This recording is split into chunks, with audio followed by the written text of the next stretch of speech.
Welcome to the Tech Egg. Don't get scrambled. Enjoy the video. In this video, I will show you how to make delicious Tzatziki sauce with yogurt. First, ensure you have all your ingredients ready.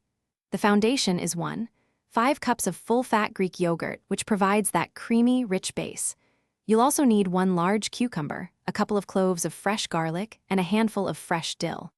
Don't forget the extra virgin olive oil, a splash of red wine vinegar, and of course, salt and freshly ground black pepper to taste.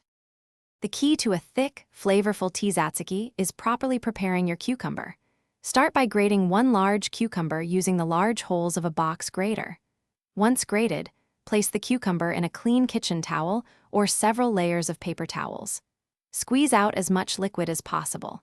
This crucial step prevents your tzatziki from becoming watery and ensures a wonderfully creamy consistency. You'll be surprised how much liquid comes out. Now for the fun part, combining everything. In a medium bowl, mix your strained grated cucumber with the 5 cups of Greek yogurt.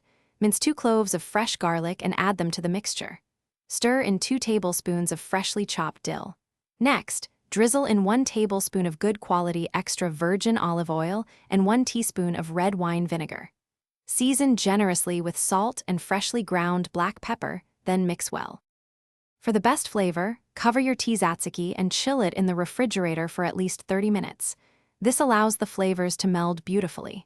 Tzatziki is perfect with grilled meats, pita bread, or as a dip for vegetables. Any leftovers can be stored in an airtight container in the fridge for up to 3 days.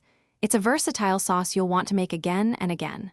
Also, be sure to check the description for a link to the Shark AI Ultra Robot Vacuum and other great deals. Thanks for watching. Consider subscribing if I helped unscramble your problems.